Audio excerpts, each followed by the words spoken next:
Hi, this is Joseph Fink, only with my voice pitched down 10% and gradually speeding up 20% as the intro plays. Now, I don't know what that will sound like. We'll find out together. I'm speaking to you from Milwaukee because we are on our big US and Canada tour.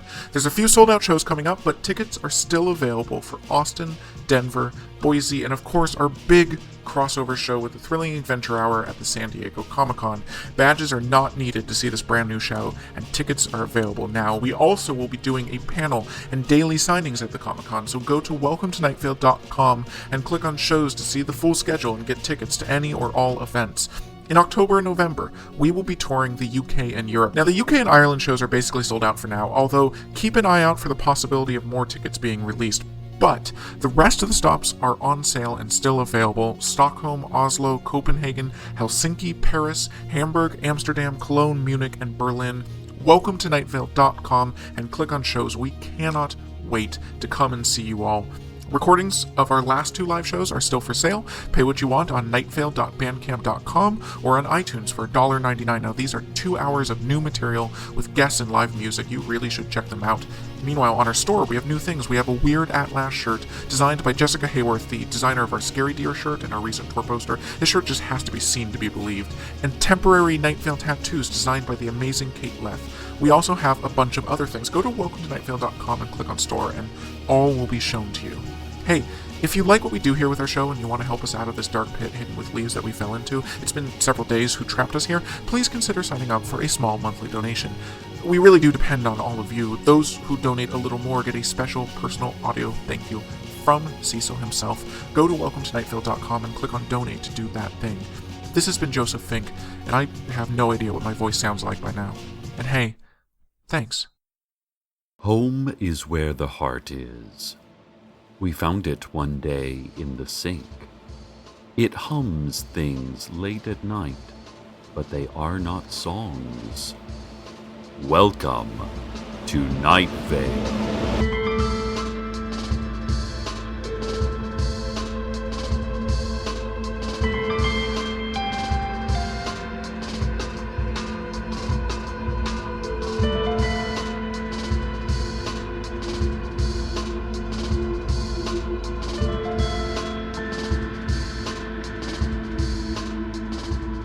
If there's one thing I've learned as a proud citizen of Night Vale, it's that horses are incredibly susceptible to suggestions from government satellites.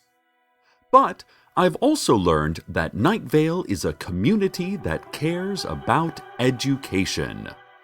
Night Vale is a community that fears education. Night Vale is a community that allows education to happen the way terrified campers allow bears to eat their food. Education is important, say whispers with no obvious source we all hear every night. College graduation rates in our little town are above the national average. We bravely continue to promote literacy in spite of the terrible dangers associated with books. Our truancy rates have significantly declined due to the Sheriff's Secret Police's program of humane, low-fatality taserings. So, I know we can count on all of you to support the Night Vale Community College Capital Campaign, which was launched this past Monday to fund the establishment of a new science center for students. Science, I especially believe, is very important. College President Sarah Sultan announced, "In our present rapidly changing technological environment, it is more important than ever to encourage students to consider study and careers in all the sciences." "Except astronomy," she added, pretending she was coughing. "Nobody cares about astronomy," she said, obviously under a cough. Reporters stood quiet and confused about how President Sultan could make such an announcement, as she is a smooth, fist-sized river rock, and has no visible mouth and likely no internal organs muscles, or passageways that can create a human-sounding voice. Telepathy, President Sultan said with a cough. It's telepathy, you guys, she said in all of our minds. Fundraising opportunities like these can make a huge difference to small local colleges. So please, Night Vale, consider making a contribution. As always, you can give to the Capital Campaign by burying your check, cash, or credit card donation in warm, wet earth and whispering, "I know what you did. I do not forget." I've gotten a lot of calls, emails, telegrams, and sympathetic glances the past couple of weeks from people who are wondering if Carlos the scientist has returned from the otherworld desert he is trapped in. And here I remind you that he became trapped there while saving our city from treacherous, dark forces. I remind you, he is a hero. I remind you that my boyfriend is a hero. Sadly, Carlos is still in the desert. The same desert our new mayor was once trapped in. Fortunately, as Dana discovered, cell phone batteries last forever there, and there's pretty good Wi-Fi despite there being just vast amounts of sand and, apparently, a mountain. But if our mayor can make it out fine, I think a scientist can too. Scientists are always fine. Listeners, I've been seeing all the reviews for that new restaurant, Tourniquet. Sounds like executive chef LaShawn Mason has created a real culinary hit. It's almost impossible to get a reservation there. I tried to get a table for just one, of course. And the nearest available date was not for another 2 months. And even then, it wasn't a reservation for Tourniquet, but for Applebee's. Actually, you know what? I think I've been looking at the Applebee's website. It's very easy to misspell Tourniquet. Anyway, Gia Samuel's review in the latest issue of the Night Vale Daily Journal mentioned Tourniquet sous chef Earl Harlan. And that surprised me. He was a childhood friend of mine, and I had no idea he was a professional chef. It also surprised me because he was dragged away screaming by the herd of mute children at last year's Eternal Scout ceremonies. Very few ever survive Boy Scout courts of honor, especially not those dragged away by the mute children. So, it's good to see Earl back home and safe, and likely returning to his volunteer duties as Scoutmaster. I hope, one day, I can get a reservation to his fine restaurant. Let me see. Nope, nothing. Oh, wait! Yes! Yes, I got one! Nope, I'm on the Applebee's website again. Never mind. An update on the progress of the Night Vale Community College Capital Campaign. Thanks to the generous donations of Night Vale citizens, the campaign has already reached 30% of its target goal.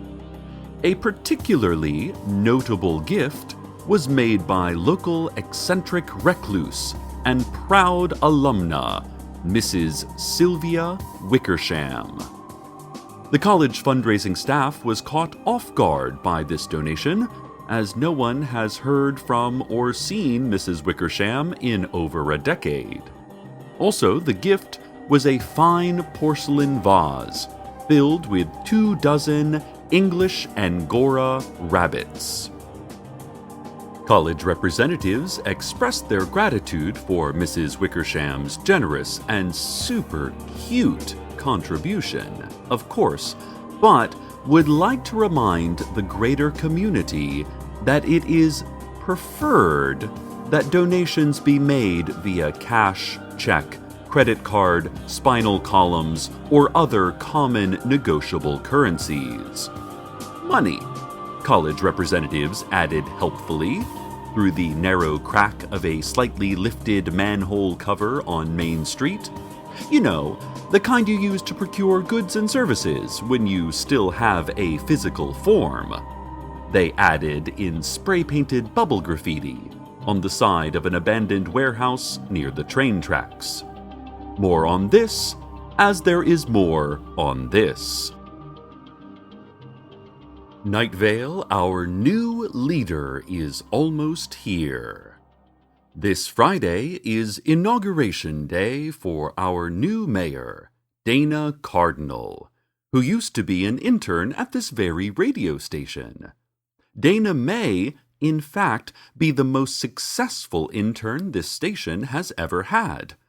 So few of our interns have ever gone on to do anything important. Inauguration of new mayors includes a swearing-in ceremony that takes place behind a thick velvet curtain. The curtain is raised a few inches, and all the press and public are shown a few shuffling feet and hear loud, high-pitched shouts. The mayoral swearing-in ceremony is the one point in Night Vale's political calendar where citizens may voice their opinions and beliefs without risking reprisal or imprisonment. They are, in fact, encouraged to shout even the most forbidden beliefs and thoughts during the ceremony, openly and without fear. The event will take place in an undisclosed location 200 miles from downtown Night Vale and will be exactly 2 minutes long. Former mayoral candidates, the faceless old woman who secretly lives in your home, and Hiram McDaniels, who is literally a 5-headed dragon, have both declared this a botched election, and are filing for a recount by shouting their complaints into the side of a canyon wall they think might be Hidden Gorge. No one can tell exactly where Hidden Gorge is, which is how it got its name, Gorge. It doesn't matter.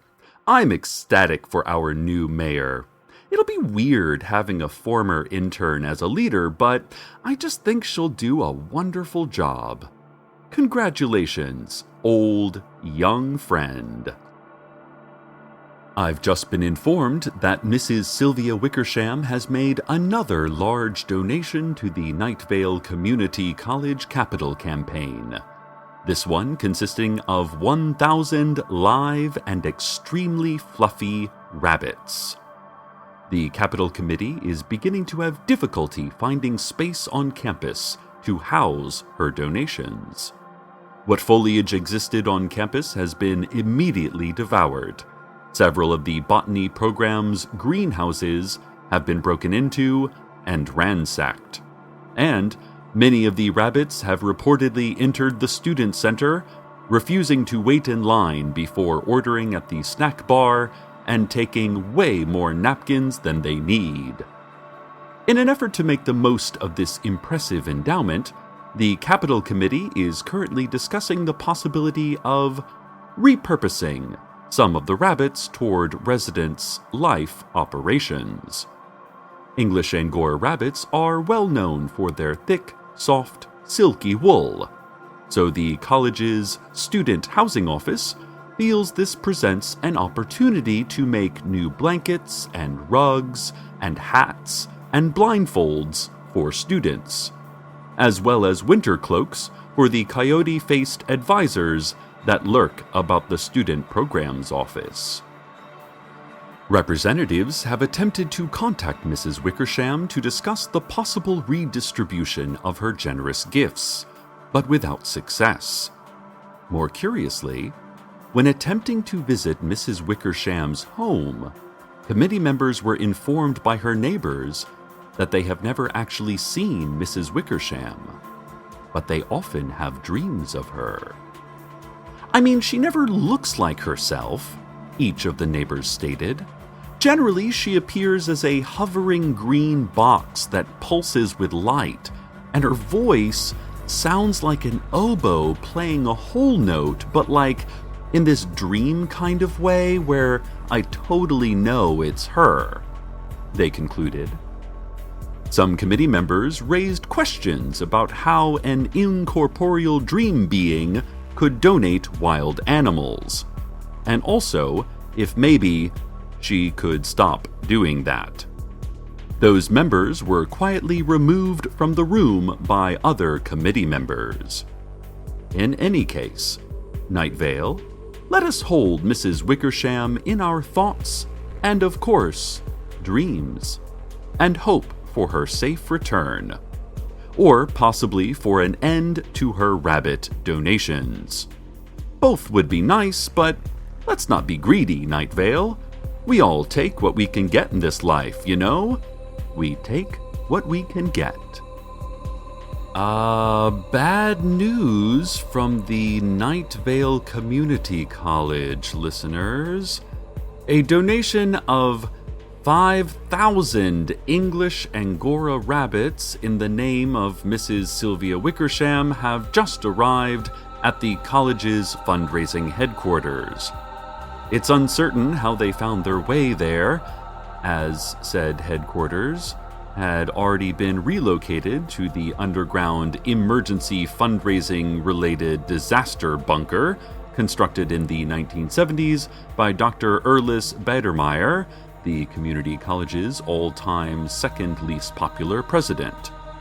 As of last report, the rabbits have invaded and taken over control of fundraising headquarters, using dedicated telephone lines to make personal calls, uttering insensitive remarks about the body types of students and staff, and tilting the vending machines in clear violation of safety labeling.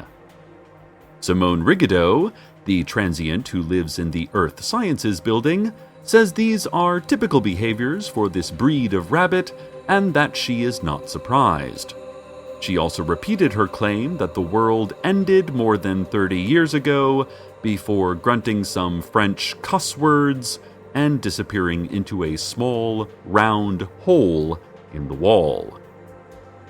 The 6,800 rabbits, more rabbits now than students, are running amok throughout campus.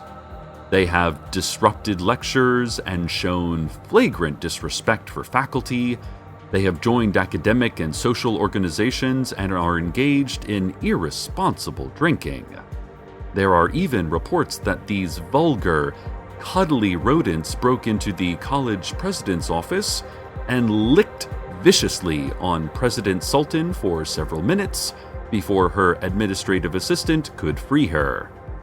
Listeners, this is an urgent situation. These rabbits, well, all rabbits, really, are a menace, and they now have access to all the advantages of higher education. I advise you to lock your bookshelves, eat your diplomas, and place any vulnerable stones or rocks in your home on high, inaccessible shelves. If you see a rabbit, do not attempt to engage it in debate on post-structuralism, semiotics, gender politics, or sporting events. Even as I speak to you, college officials and the sheriff's secret police are desperately searching for Mrs. Wickersham, hoping to mitigate some of the damage that is being done. I hope they find her, Night Vale. I hope that the rabbits do not find us. I hope that we all find something or someone that can keep the light on a little longer against the endless, pressing dark. And in the meantime, I take you now to the weather.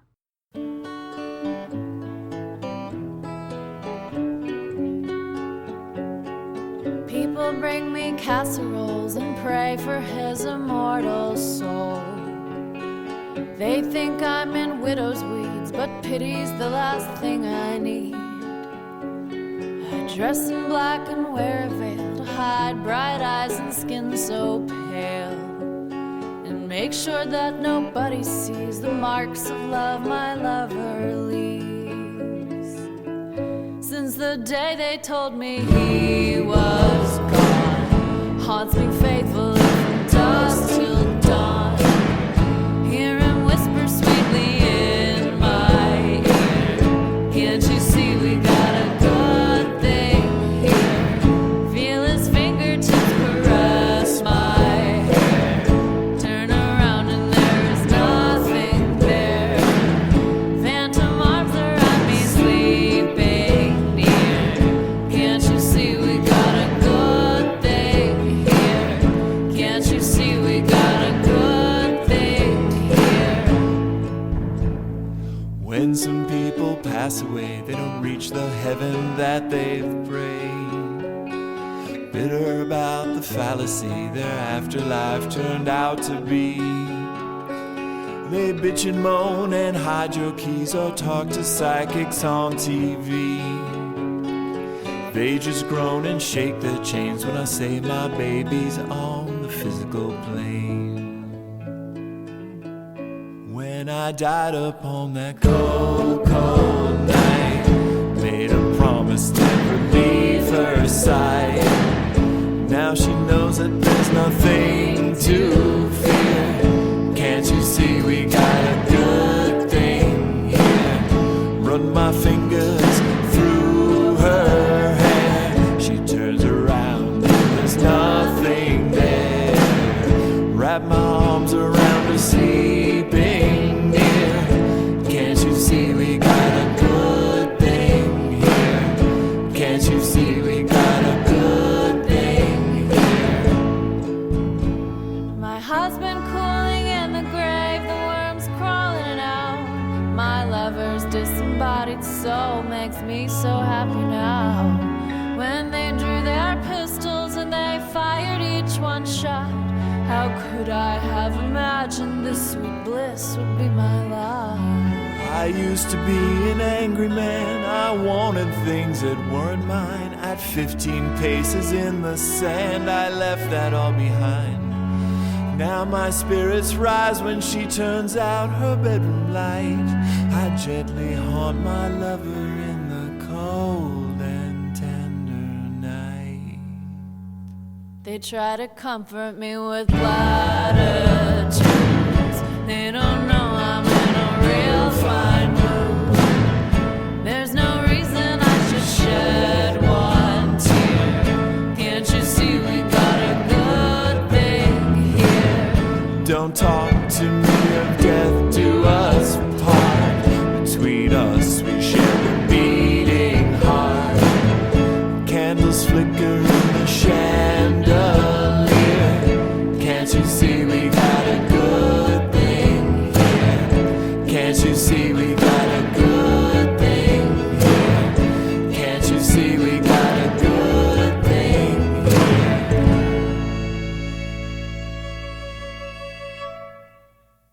We have received information that agents of the Sheriff's Secret Police broke down the door to Mrs. Sylvia Wickersham's neo-Victorian home on the east side of town. Their search of the house found it completely empty and uninhabited, with the exception of a small, green tree lizard, sunning itself in the front parlor. The Sheriff's Secret Police grabbed the lizard and were on the verge of eating it, as none of them had had lunch that day. Well, I mean, some raisins and a few roasted almonds, but that's not really a full lunch. And lizards are a complete protein.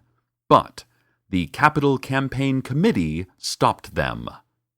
"This is Mrs. Wickersham," said a committee member. "This is Mrs. Wickersham?" said the secret police person. "Yes," the committee member said, explaining further that Mrs. Wickersham was a high-level donor to the college. At certain levels, donors receive benefits like mugs or tote bags or names carved into bloodstones. At higher levels, donors receive very special benefits, like being able to invade the dreams of their neighbors, or having all of their belongings taken from their home, or being transformed permanently into a tree lizard. Most of our benefactors choose a Gila or skink or chunkwalla, the committee member said, quoting from the college's own fundraising brochure, as the lizard form of Mrs. Wickersham dangled and squirmed above the sheriff's secret police person's gaping purple maw. Mrs. Wickersham takes a lot of pride in her alma mater, the committee member explained, and she has donated so much to the college. None of it has ever been money, but she is a valued donor to the community, continued the committee member, as a brass band somewhere else in the world, and completely unrelated to this story, played eighth notes quickly, but softly. "Why did you make a big fuss about it and call us here?" said the secret police person. "Oh, that?" said the committee member, shrugging. "It was just, good publicity for our capital campaign." The sheriff's secret police coaxed the tree lizard into a comfortable vivarium filled with fresh reptile bark, wrote evidence on the side of it in Sharpie, and removed it to an undisclosed location near the microwave in the secret police break room. In her absence, Mrs. Wickersham's next of kin was found to legally be her dry cleaner, Ben Burnham, who was amenable to the idea of retracting Mrs. Wickersham's donation. More specifically, what he said was, "Yeah, sure, whatever, what do I care? All the colleges are just factories for little socialist robots these days anyway. Beep boop, free healthcare for everybody, beep boop, I'm a robot." Then he began to, without breaking eye contact, eat the plastic hanging bags on his desk, starting from the top and working his way down. The rabbits have been removed and redonated to the Night Vale Petting Zoo. This worked out well, since until today the Night Vale Petting Zoo has only ever housed emaciated wolves. But now, thanks to Mr. Burnham's donation, on behalf of Mrs. Wickersham, of nearly 8,000 cuddly rabbits, those wolves will not be hungry again for months. Despite all interruptions, the Night Vale Community College capital campaign has actually surpassed its undisclosed goal, and construction of the Science Center is slated to begin this coming summer. The Capital Committee would like to extend its thanks to everyone who donated. A community that cares for education, after all, is a community that cares for its future, with all the fear and respect and awe that the future is due. Knowledge may be terrible, but we can only prefer it to ignorance. Light may be terrible, but we can only prefer it to the dark. Stay tuned next for a reality that cannot possibly match expectation. And as always, good night, Night Vale. Good night.